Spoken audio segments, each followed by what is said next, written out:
pas Shqipërisë, e cila korri një fitore historike në Leskovec përballë Serbisë dhe ju afrua më shumë se kur fazës së play-offit të botrorit, i takonte Kosovës të bënte mrekullinë e radhës.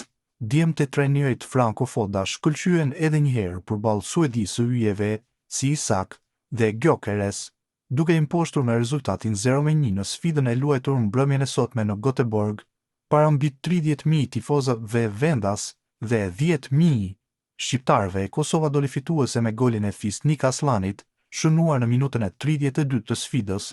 Me këtë fitore, Kosova ngjitet në vendin e dytë në grupin B, kualifikues kuprin Zvicra, e cila u ndal në një barasim pa gola mbrëmjen e sotme përballë Slovenisë. Helvetët kanë grumbulluar 10 pikë në 4 ndeshje.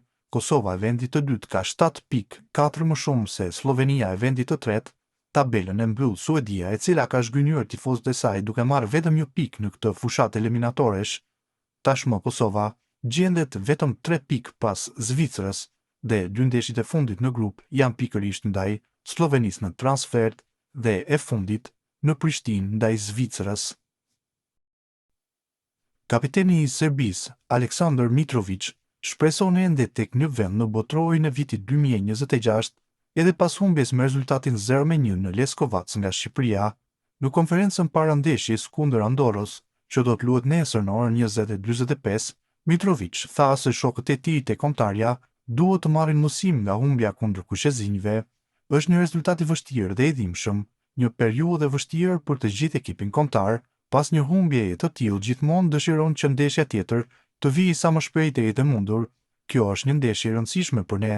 Duhet të marrim 3 fitore për të ruajtur shanset tona teorike dhe presim rezultate të tjera që të na përshtaten, tha kapiteni i Serbisë. Matej Mitrović u shpreh optimist se Shqipëria do ta regjistrojë një humbje në 2 ndeshjet e mbetura përballë Andorrës në transfer dhe Anglisë më 16 nëntor në Air Albania. Fokusi është të qëndrojmë në lojë deri në ndeshjen e fundit dhe të shpresojmë që Shqipëria do të bëjë një humbje, nënvizoi ai. Matej Mitrović nënvizoi se ka folur me shokët e ekipit për të ngritur moralin e tyre. Në futboll nuk ka shumë kohë për të festuar pas fitoreve të mëdha, as për trishtim pas humbjeve. Kjo do të na dhemb për një kohë të gjatë, por nuk kemi zgjidhje tjetër. Ka shumë lojtarë të rinj në ekip dhe ky është një test i madh për të gjithë ata djem. Duhet të nxjerrim mësimet tona dhe të ecim përpara. Fokusi është tërësisht te ndeshja me Andorrën dhe pastaj do të mendojmë më thellë për atë që ndodhi me duelin me Shqipërinë.